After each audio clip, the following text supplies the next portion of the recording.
और मुस्लिम कई हमारे यहाँ चेले भी है। अच्छा, मुस्लिम चेले भी हैं आपके? मुस्लिम चेले भी है। मुस्लिम चेले है, कम से कम 2-2.5 लाख अंग्रेज है। 2-2.5 लाख अंग्रेज? 2-2.5 लाख अंग्रेज हमसे जुड़े हुए हैं। मैं वकालत कर रहा था, मुझे यहाँ आने की कोई ज़रूरत ही नहीं थी। वकालत कर रहे थे? वकालत LLB किया कर रखा है मैंने। LLB कर रखे हैं आप? हाँ। अप्सरा साधना क्या होती है? अप्सरा साधना ये यानी कि सुंदर सी परी आएगी, आपके साथ में पूरा संसार भी खेलेगी और आपको मालामाल भी करेगी। चिता पे बैठ के फिर कुछ पल के लिए उसे मंत्रों से जीवित किया जाता है। कर्ण पिशाचनी के बारे में हम बात करना चाह रहे हैं, थोड़ा सा आप उसके बारे में बताओ कि ये साधना कैसे होती है? देखो, हड़ताली साधना आप करो तो वो भी देवी स्वरूप है, आपको वो भी कान में बताएगा या सामने वाला कौन है क्या है, पहले ही आपको पता चल जाएगा। गुरुजी, क्या अघोरी से, तांत्रिक से डरना चाहिए? वाकई में किसी का मारा जा सकता है मंत्र से? सुल्तानी बाबा, मुल्तानी बाबा, पता नहीं कौन से बाबा 1 मिनट में 5 मिनट में वशीकरण करवाएं, क्या ये चीज़ें क्या है? नमस्कार, मैं विजय भूषण इस समय मौजूद हूँ प्रयागराज में। महाकुंभ का महाआयोजन, दिव्य आयोजन, भव्य आयोजन चल रहा है। हम लगातार आपको अघोर तांत्रिक, अघोर साधकों से मिलवा रहे हैं, उनकी साधना, उनकी भक्ति, उनकी दिव्यता, उनकी भव्यता से आपको रूबरू करवा रहे हैं। अघोरनाथ श्री आदेशनाथ जी गुरुजी हैं, इनसे बातचीत करते हैं कि ये अघोरी कब बने, अघोरी क्या चीज़ होती है, अघोरी साधना कैसे होती है, इन सब विषयों में बातचीत करते हैं। तो गुरुजी, जय महाकाल, जय अघोरनाथ। जय महाकाल। ये जानना चाहता हूँ कि आप अघोर साधना में कब से आए, आपका स्टार्टिंग कब से हुआ? मुझे अघोर साधना में आए हुए 32 साल हो गए, दीक्षा लिए हुए 32 साल हो गए। कुछ ऐसी जीवन में घटनाएं घटी तो मुझे अचानक यहाँ अघोर के प्रति आना पड़ा। नहीं तो मैं वकालत कर रहा था, मुझे यहाँ आने की कोई ज़रूरत ही नहीं थी। वकालत कर रहे थे? वकालत LLB किया कर रखा है मैंने। LLB कर रखे हैं? हाँ। ये आप देख सकते हो, ये गुरुजी ने LLB करी हुई है। बहुत आरोप लगता है कि जो नहीं पढ़े लिखे होते, जिनको पास कुछ काम नहीं होता है, वो बाबा बन जाते हैं, तांत्रिक बन जाते हैं, लेकिन गुरुजी ने अपनी वकालत का काम छोड़ करके अघोर बने। गुरुजी, माफ़ी चाहूँगा, व्यक्तिगत जीवन पे जा रहा हूँ, आप बताएंगे कुछ ऐसी क्या चीज़ें हुई अघोर के प्रति आपका लगाव बढ़ा? जीवन में पढ़ते पढ़ते एक घटना हो गई कि उसके बिना हम रह नहीं सकते। तो कई साधु संतों से मिले। देखो, मारने और उतारने वाला तो भगवान है, पर हम चाहते थे कि एक बार उनकी आत्मा से हम मिल ले। अच्छा। तो वो आत्मा की खोज में हम निकल पड़े, काफ़ी भटके, काफ़ी लोगों ने ठगा भी, हमें भी। फिर हमारे गुरुजी के पास में आए, हमारे कुल गुरु है। कुल गुरुजी को बोला कि आप तो ऐसे खाना पीने के लिए साधु बने हुए हो। तो मेरे मन में भी उन पर डाउट ही था, सब साधुओं पे। फिर उन्होंने मुझे बोला कि बेटा, तू देखना चाहता है तो देख, तू घर घर भटका, नाथों के घर आके अटका। तो उन्होंने बोला, तू जा, मैं यहीं हूँ, तेरे घर पे रहूँगा, तू 7 दिन तक साधना कर। साधना कुछ नहीं करना है, सीधे शमशान जा, रात भर जागते रहना है, दिन में वापस आ जाना है। कोई मंत्र नहीं, कुछ प्रोटेक्शन कवच ववच कुछ नहीं। भेज दिया। पहले डर सबको लगता है, शमशान कितने भी नास्तिक हो, मगर शमशान में जाते ही आपको डर लगेगा, तो कुछ होगा तो डर लगेगा ना। तो शुरुआत में हम डरने लगे। 2-3 दिन हम सोए नहीं, रात भर नींद, डर लग रहा, तो नींद कहाँ से आएगा। फिर धीरे धीरे वो हम थोड़ा भय मन में कम हुआ कि यहाँ कुछ नहीं है। तो फिर धीरे धीरे भय कम हुआ। फिर हम थोड़ा घूमने फिरने लगे, तो समाधियाँ थे उनको जगाने लगे, है कोई है तो बात करो, कोई बात करो, बात करो। फिर 1 हफ्ता ऐसे गुजर गया। 1 हफ्ते के बाद में गुरुजी ने हमको, गुरुजी के पास आए, मैंने वहाँ कुछ नहीं है। बोलो वहाँ कुछ नहीं है, मगर तुम्हें डर लग रहा है। अब तुम्हें डर तो नहीं लग रहा। अब फिर मुझे गुरु मंत्र दिया गया कि अब वहाँ बैठ के गुरु मंत्र करो। अच्छा। तो महीने 1.25 महीने तक हम करते रहे। तो धीरे धीरे अनुभूति होने लगी, कुछ चीज़ें हिलने लगी, कुछ हिलने लगी, मतलब कुछ परिवर्तन होने लगा। फिर हमको भी लगा कुछ तो है। तो धीरे धीरे फिर आगे साधना बढ़ती रही। 3 महीने बाद में जिस आत्मा से हम मिलना चाहते थे वो हमारे सामने थी। 3 महीने लगे आपको उस आत्मा से बात करने में? क्योंकि हाँ, अनुभूति होती थी तो हमें लगता था कि आएगा आएगा आएगा सामने। एक जिज्ञासा थी ना। 3 महीने आए, फिर हम परछाई दिखने लगी। उसके बाद धीरे धीरे 1-2 महीना और गया, फिर हमारी बात होने लगी। महाराज जी, जब पहली बार आपने बात करी, वो एक्सपीरियंस कैसा था, वो कैसा माहौल था, अगर आप थोड़ा बताना चाहें मुझे? पहली बार बात तो ऐसा हुई थी, पर ये निजी जीवन का हो गया। नहीं वो तो मैं समझ। ठीक है। पहली बार हम बात की, हम पूछा क्या हो गया, कैसे हो गया। उनको गोली मुझ पे चाहिए थी, पर गोली उन्होंने अपने पे ले ली थी। ठीक है। तो फिर वो अपने लिए कोई जान देता है तो अपना जहन में रहेगा वो तो। महाराज जी, आपने एक बहुत बड़ी चीज़ बताई कि हमने बात करा, हमने आत्मा से बात करी, तो क्या महाराज जी ये संभव है? क्योंकि लोग जो देखेंगे उन्हें कुछ लगेगा कि महाराज जी स्टोरी बना रहे हैं। हाँ, स्टोरी बना रहे हैं। देखो, पहली बात तो ये है, इस दुनिया में सब कुछ है। नेगेटिव है तो पॉजिटिव भी है, अच्छा है तो बुरा भी है, रात है तो दिन है, नर है तो नारी है। सब यहाँ साइकिल सिस्टम से चल रहा है, हर चीज़ का जोड़ा है। लाइट में करंट है, आपको कैसे पता चलेगा? टच करो, टच करेंगे। पानी गहरा है, ठंडा है, कैसा है, तो आप उसमें उतरो, तब आपको पता चलेगा। बिल्कुल। और अघोर इस चीज़ में सब में नहीं मानता है। जहाँ आपको अच्छा तत्व लगेगा कि यहाँ कुछ एनर्जियाँ है, तो वहाँ वो रुकेगा, नेगेटिव हो चाहे पॉजिटिव हो। तो हम उस रूप को तो देख चुके हैं, अनुभव कर चुके हैं। और जब तक आपको अनुभव नहीं रहेगा, आप बोलोगे साइंस नहीं मानता है, तो साइंस को तो हम भी नहीं मानते। साइंस को आप नहीं मानते? अरे ऐसे परखते हैं, साइंस को मानते हैं। साइंस एक जरिया है, बिल्कुल। साइंस बाद में बना है। साइंस पहले ये सब दूरियां, ग्रह, नक्षत्र को तब साइंस था क्या? ये तो ऋषि मुनियों ने संशोधन किए सब। तो उनको भी साथ लेके चलना है, वैदिक और अपना जो धर्म है उनको भी साथ लेके चलना है, और साइंस को भी चलना है। हमारी नालंदा में कई हज़ार किताबें चोरी हो गई, अंग्रेज यहाँ के संस्कृत पढ़ के उसका ट्रांसलेशन कर रहे थे। पहले भी विमान थे, रावण किस में ले गए? तो विमान में ले गए थे। ये जैसे अभी मिसाइलें छोड़ते हैं, पहले ही थे। उसको बाण कहा जाता है, अस्त्र कहा जाता है। महाराज जी, अघोरी की जब भी बात आती है कि शरीर भस्मी से लपेटा होगा, एक विकराल सा चेहरा होगा, हाथ में खोपड़ी होगी, नरमुंडों की माला होगी, आँख में बड़ी बड़ी आँखें होंगी, ऐसा एक स्वरूप बनाया जाता है घोरियों का। लेकिन जब मैं आपको देख पा रहा हूँ, एक बिल्कुल संत हृदय जैसा, बिल्कुल कोमल हृदय, बहुत प्यार से बात करना, ये जो बनाया गया पूरा ये सिस्टम क्या है? तो सिस्टम ऐसे देखना जाए तो सही भी है, हाँ। क्योंकि अघोरी चाहता है लोग उससे दूर रहे, एकांत बनाए। अच्छा। वो एकांत चाहता है अघोरी। हाँ। जब एकांत रहेगा तभी तो आप साधना कर पाओगे। हाँ।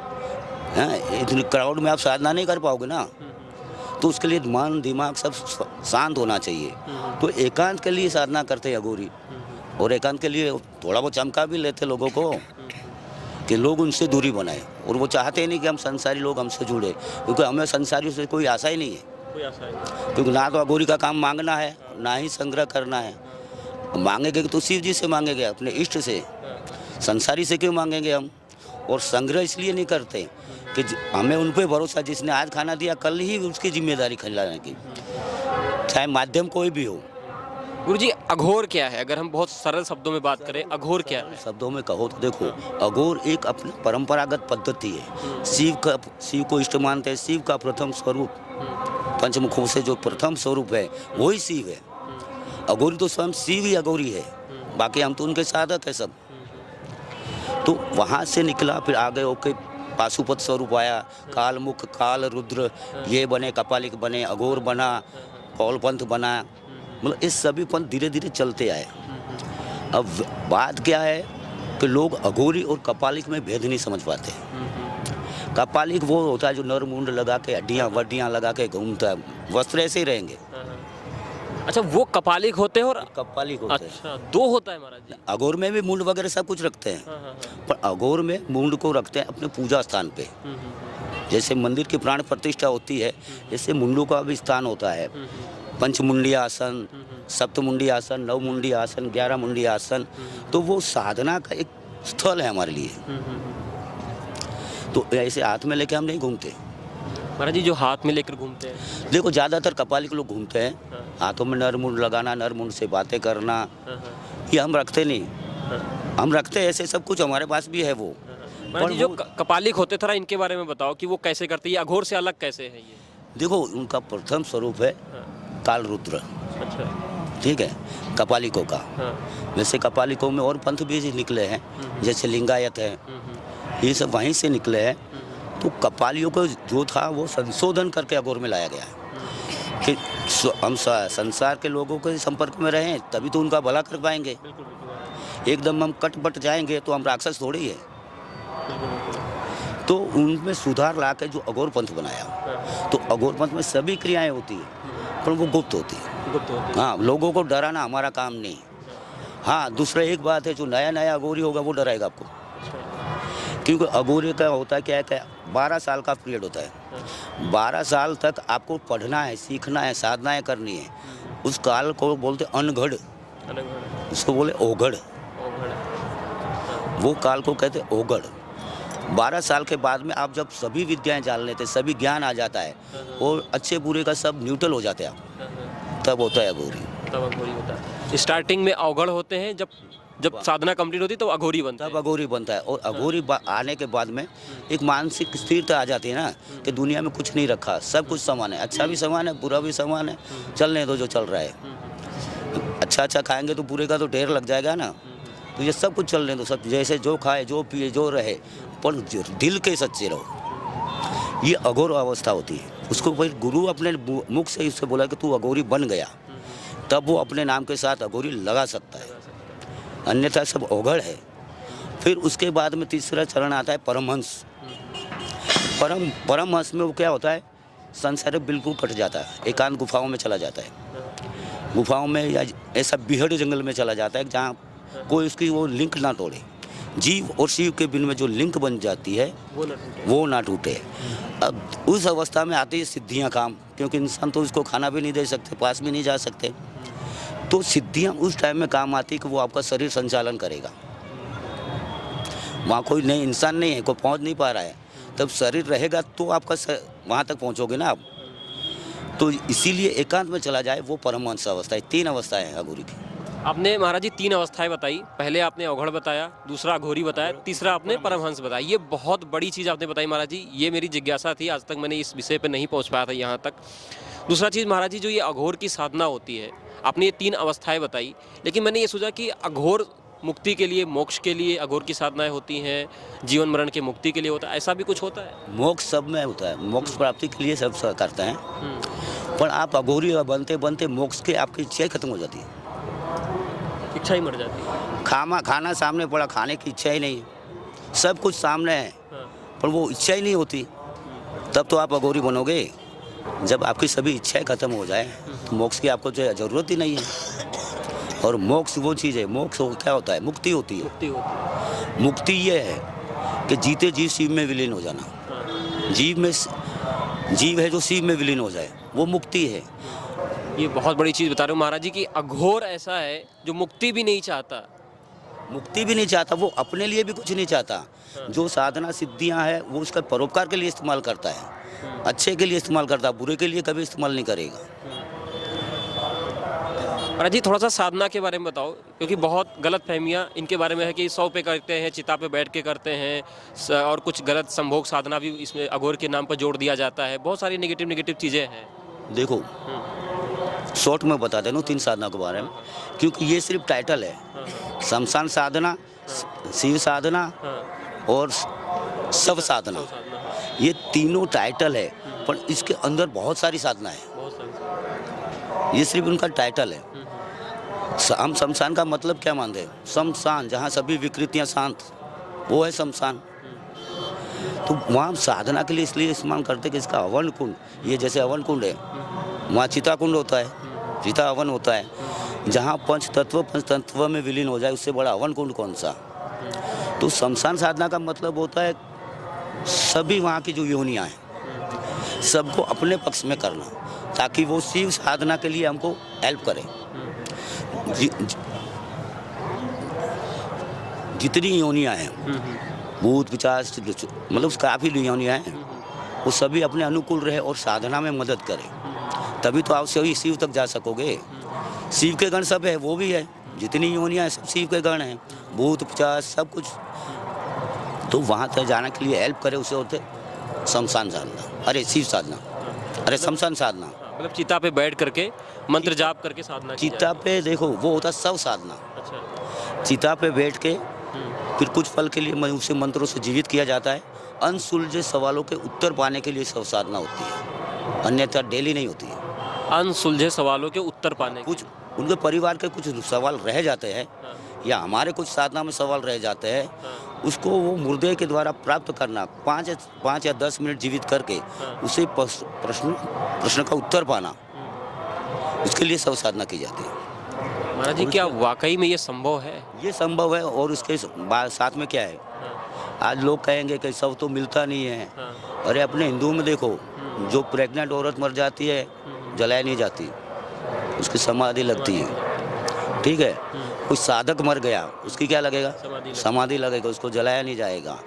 छोटा बच्चा मर गया उसका क्या होगा? समाधि ही लगेगी। तो इस तरह से हमें सब प्राप्त हो जाते हैं। दूसरा कहिए ना, जैसे तारापीठ है, तारापीठ वहाँ कामाख्या, वहाँ लोग सब दान में लेके जाते हैं। क्या आप साधना करो यहाँ पे? हाँ, साधना करो, वो फिर मुख अग्नि कर लेते हैं, मुंह पे थोड़ा जला लेते हैं, फिर बाद में अघोरियों को सौंप के जाते हैं कि आप उसका साधना करो, इसकी आत्मा की मुक्ति करो। भी कई अघोरियों से बात करा तो वो कहते हैं कि संभोग क्रिया के द्वारा कुछ करके साधना होती है, ऐसा कुछ। अगर कुछ निगेटिव है महाराज जी, इसका आप जरूर खंडन करिए। देखो, सभी पंथ ये करे जरूरी नहीं है। ठीक है, अघोर में देखो, अघोर तामसिक से जितने साधनाएं करते हैं, अघोर में 3 पंथ होते हैं। बाबा किनाराम, ठीक है, हम है दक्षिण पंथी, और तीसरा एक पंथ होता है वामाचार। अच्छा। वो बिना लेडीज के साधना ही नहीं करते, तो टोटल सभी ये नहीं करते। वामाचार, वामा कौन हो गया? स्त्री। तो उसमें आता है, एक प्रकार आता है भैरवी साधना का। भैरवी साधना। तो लोग भैरवी साधना हम भी करते हैं, मगर जो उनके नियम और हमारे नियम अलग है। पंथ पूरा अलग हो गया ना, हम दक्षिण पंथी है। अच्छा। बाबा किनाराम वाला वो सात्विक पंथी है। तो एक उनमें एक प्रकार आता है भैरवी, उसमें ये पंचमकार का इस्तेमाल होता है, उसे बोलते हैं पंचमकार। अघोरियों को बाप को भी पता नहीं कि ये होता है क्या है। पंचमकार क्या है? मांस, मदिरा, मत्स्य, मैथुन, मुद्रा। समझ गए इसके प्रकार आप? मतलब ये 5 चीजें एक साथ लगेंगी? 5 एक लगेगा, मगर वो लोग करते हैं प्रैक्टिकल और हम करते हैं मानसिक। अच्छा। अब मानसिक में से क्या, देखो मांस है, ये अपना मांस है, ये कभी किसी का काम नहीं आने वाला, तो हम इसको समझते हैं मांस। मछली, मछली मतलब दुर्गंध मारना, गंध मारना, मतलब अपने विकार हटाना। हमारे उसकी ये व्याख्या होती है, उनके विकार हटाना। और तीसरा होता है कि मैथुन। तो मैथुन जीव और शिव का मैथुन, जो एक लिंक बन जाती है उसमें, तो जीव और शिव का जो लिंक बन जाता है, उससे बड़ा कोई मैथुन ही नहीं है। और एक होता है मदिरा, मतलब नशा, तो वो जीव और शिव का मिलन होगा, उससे बड़ा कोई मदिरा ही नहीं है। वैसे प्रैक्टिकल में हम भी कभी मांस मदिरा का भोग देते हैं, ठीक है, पर वो प्रकार बताए गए हैं भैरवी की साधना के। हमारे में भैरवी ये मानते हैं, बड़ी उम्र के बुजुर्ग है, माँ भैरवी, छोटी बच्ची है तो उसको बोलते बेटी भैरवी, बहन भैरवी। और एक होता है लता भैरवी, ठीक है, उस लता भैरवी में साधिका चाहिए, साधिका, नॉर्मल इंसान नहीं, साधिका। और ये साधना करने के लिए भी साधक के कुछ लायकातें होती है, जो अभी हम यहाँ नहीं बताएंगे, बाकी दूसरे सब हमारी नकल ही करते हैं। पर जी ये भैरवी साधना करने के बाद क्या प्राप्ति होती है? सिद्धियों के लिए होता है, तंत्र के लिए होता है? वो होते साधक साधिका, मगर दोनों साधना से परिपूर्ण हैं। फर्स्ट कंडीशन तो वो होता है। और ये क्रिया होती है 36 घंटे की, 36 घंटे, 12 पहर। हाँ, एक है अवसर, 12 पहर, मतलब एक पहर यानी 3 घंटा, 12 पहर कितना हो गया? 36 घंटा। तो उसके लिए कैपेबल होना पड़ेगा, और वहाँ साधक को मतलब स्खलन नहीं करना है, दोनों को 36 घंटे तक उसी अवस्था में रहना और स्खलन नहीं होना चाहिए। स्खलन नहीं होना, तो वो होता है भैरवी साधना। तो उसमें होता है क्या, कुछ ऐसी चीज़ें हैं इसका अकेला साधक उसको काट सकता है। किसी ने कुछ तंत्र किया, अकेला साधक उसको काटेगा, अकेली साधिका होगा तो भी काटेगा। पर कुछ ऐसे तंत्र होता है जो किसी से हटते नहीं, कितना भी अकेला साधक कितना भी कोशिश कर ले, तो उसके लिए वो है कि नेगेटिव पॉजिटिव दोनों मिलेंगे तभी आप उसका काट कर पाओगे। वो एक ही काम के लिए है। कई लोग होते हैं जिसको कई सारे तांत्रिकों के पास गए, वहाँ गए या वहाँ गए, तंत्र काट नहीं करते हैं, तो वहाँ साधक साधिका दोनों लगेंगे तब उसका तंत्र काट होगा। ठीक है, ये पहली बार सबके सामने बोल रहा हूँ मैं। नहीं, बहुत बड़ी चीज़ बताई महाराज जी, ये बहुत गुप्त चीज़ है जो आपने बताई है हमें, ये बहुत गुप्त चीज़ है। चीज़ें हाईलाइट नहीं करता। अप्सरा साधना क्या होती है? ये अप्सरा साधना, यक्षिणी साधना, ये सब कुछ होता है। अप्सरा साधना ये यानी कि सुंदर सी परी आएगी, आपके साथ में पूरा संसार भी खेलेगी और आपको मालामाल भी करेगी। तो ऐसा संभव नहीं है, एक दिन में संभव तो बिल्कुल नहीं है। महाराज जी, ये अप्सरा साधना से जो चीज़ें बताई जा रही क्या वो होती हैं वाकई में? नहीं, साधनाएं होती है, पर उसमें जो ये प्राप्ति बता रहे हैं ना, धन प्राप्ति होगा, ये होगा, ये मैंने आज तक अनुभव नहीं किया है। हाँ, बाकी अप्सराएं आती है, सब कुछ होता है।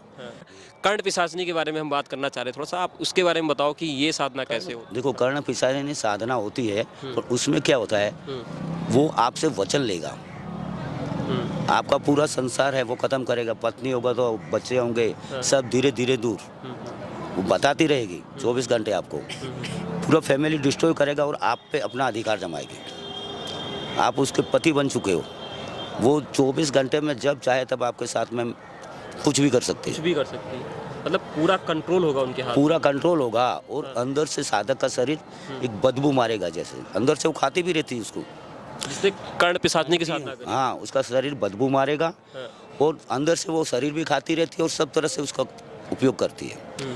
तो वो साधक एक संसारी को नहीं करना चाहिए।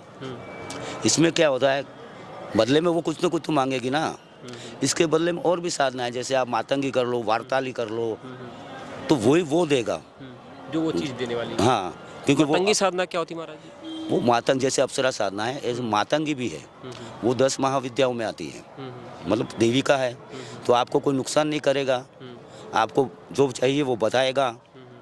कर्ण पिशाच नहीं है, वो तो सब गलत काम करेगा आपके साथ में, तो पिशाच है ना, पिशाच क्यों नहीं। जैसे वार्ताली हो गया, वार्ताली साधना आप करो तो वो भी देवी स्वरूप है, आपको वो भी कान में बताएगा या सामने वाला कौन है क्या है, पहले ही आपको पता चल जाएगा। महाराज जी, हम ये जानना चाहते थे कि जैसे अघोर के बारे में बड़ी भ्रांतियाँ फैलाई जाती है कि मांस खाते हैं, मुर्दे का मांस खा लेते हैं, कुछ भी करते हैं, इनके पास शक्तियाँ होती हैं, इनसे डरो, इनके पास जाओ मत वरना कुछ कर देंगे, कुछ खिला देंगे, कुछ पिला देंगे। देखो, ये भ्रांतियाँ हैं, अघोरी का कभी बुरा नहीं करता लोगों को। हाँ, आपको कोई बुराई आपको छेड़ रही है, आपको परेशान कर रही है, तो उसको दूर करेंगे। अघोरी तो चाहता है कि अपनी सभी विद्याएं अच्छे के लिए लगाए, लोगों के भले के लिए लगाए, फिर वो बुरा क्यों करेगा। अब जब वो मांगता ही नहीं है तो किसी को वशीभूत क्यों करेगा, कि वो मांगेगा नहीं तो उसके पास खिलाने के लिए क्या रहेगा उसके पास। तो ये सब भ्रांतियाँ हैं। अघोर किसी का बुरा नहीं करता, वो अपने शिव की मस्ती में मस्त रहता है, तो उसे डिस्टर्ब मत करो आप। हाँ, ज्ञान पाना है, दिन में जाओ उनके पास में, ज्ञान पाओ। रात्रि में उसका साधना काल होता है, रात्रि में जाना वो फिर डिस्टर्ब बर्दाश्त नहीं करेगा। गुरुजी, क्या अघोरी से, तांत्रिक से डरना चाहिए? देखो, सबका इलाज है, अघोरी से तो बिल्कुल मत डरो। हाँ, तांत्रिक कुछ सठ कर्म सीख के मारण मोहन उच्चाटन वगैरह करते रहते हैं, तो लोग उसी से परेशान है। नाम अघोरी खाता है, तांत्रिक लोग परेशान करते हैं। तांत्रिक परेशान करते हैं। परेशान करने वाले तांत्रिक है, बिल फटता है अघोरियों के नाम पे कि अघोरी ने कर दिया। अरे अघोरी अच्छा करेगा, अघोरी कभी बुरा थोड़ी करेगा। तांत्रिक, अघोर में भी तंत्र एक पार्ट है, तंत्र एक हिस्सा जरूर है, मगर हम पूरे तंत्र को लेकर नहीं चलते, हम शिव की आराधना करते हैं। इस शिव को जीव से शिव तक पहुंचने की एक पथ है, वही अघोर पंथ है। हाँ, तंत्र उसका हिस्सा जरूर है, वो गलतियां तांत्रिक की होती है। अघोरी तो देखो किसी का बुरा करेगा ही नहीं, वो तो चाहेगा कि लोगों का भला हो, क्योंकि उसकी सभी साधनाएं वो अपने लिए तो यूज नहीं कर रहा है, परोपकार के लिए कर रहा है। तो वो जो तांत्रिक से सताए हुए लोग हैं, वो अघोरी के पास में आएगा तो अघोरी उस एक पूरा यूनिवर्सिटी है, वो छोटा सा क्लास है, तांत्रिक लोग एक क्लास ही है, और अघोर पूरा यूनिवर्सिटी है। वहाँ जाओगे तो आपको सभी इलाज मिल जाएंगे। अच्छा गुरुजी, जैसे जो अघोरी से, जो तांत्रिक से परेशान है, तंत्र विद्या से जो कुछ किया जाता है, गुरुजी ये कैसे चीज़ें होती हैं? क्या वाकई में किसी का मारा जा सकता है मंत्र से? अभी वो मारण मोहन, वो तो देखो, ये कोई भी चीज़ इतनी इफेक्ट नहीं करती, हर चीज़ हर एक के पे इस्तेमाल नहीं होती। ये जो सॉफ्ट हार्टेड होते हैं, जो नरम दिल लोग होते हैं, उन पे इसका अटैक हो सकता है। और जो सख्त है, जो दिल से इसको मानता ही नहीं है, या फिर इनमें ज़्यादा बिलीव ही नहीं करता है, उस पर तंत्र का कोई असर नहीं होता है। जैसे वशीकरण ले लो आप, ये बोले वशीकरण कर देंगे हम, वशीकरण होता ही नहीं किसी पे, नहीं होता गुरुजी। वशीकरण मतलब नॉर्मली किसी अनजान पे नहीं होगा। अगर आप और आपकी पत्नी दोनों नाराज है, अलग हो गए हैं, तो उसके लिए इस्तेमाल करेंगे, क्योंकि आपके दोनों की आत्मा और सब मिल चुका है, तब वहाँ वशीकरण काम करेगा। अनजान पे कोई वशीकरण काम ही नहीं करता है। किसी अनजान पे नहीं कर सकते। अनजान पे कभी काम नहीं करेगा। जिनसे आपको अपना संबंध होगा उन्हीं पे होगा। उन्हीं में जो मतलब आत्मा के रिलेटेड है, जो वशीकरण का उपयोग भी यही है, लोग आज दुरुपयोग कर रहे हैं। उच्चाटन का ये मतलब है कि जैसे किसी से वशीकरण है तो उसका इलाज है उच्चाटन। उच्चाटन करना हो। उच्चाटन मतलब दोनों को विपरीत कर देना। महाराज जी, जब हम कभी बस में चलते हैं, कहीं यात्राएं करते हैं, तो एक बोर्ड लगा होता है, सुल्तानी बाबा, मुल्तानी बाबा, पता नहीं कौन से बाबा, 1 मिनट में 5 मिनट में वशीकरण करवाएं। क्या ये चीज़ें क्या है? ये संभव नहीं है 5 मिनट में वशीकरण, उसका पूरा प्रोसेस होता है। हाँ। ठीक, अगर ऐसा करते हैं तो उनको फिर सब लोगों को वशीकरण करके पैसे ही लेना चाहिए। बोर्ड क्यों छापना चाहिए, प्रचार नहीं करना चाहिए। ठीक करे महाराज जी। सबको वशीकरण कर लो, ले लो पैसे। हाँ, हाँ, अगर आपको आपसे पैसे नहीं ले रहे हैं हाँ, तब तो वो ठीक है। हाँ, बदले में कुछ चाहते हैं तो बिजनेस है। हाँ। गिव एंड टेक तो क्या होता रहता है कि एक फोन कॉल पे ही वशीकरण, ऐसा कुछ? तो मैं भी कराना चाहूँगा। नहीं संभव नहीं गुरुजी, है। ये चीज़ें आपने बहुत अच्छी बताई गुरुजी। गुरुजी, ये तंत्र जो होता है कि किसी पे कुछ कर देना या भूत भेज देना, क्या वाकई में ये पॉसिबिलिटीज़ है? आप भूत भेजना वो हो सकता है कि वो लोग भूतों को कब्जे में करके रखते हैं। ठीक है, वो कुछ पलों के लिए उसको परेशान कर सकता है, ये संभव है। ये संभव है गुरुजी? हाँ, भूत भेजना संभव है।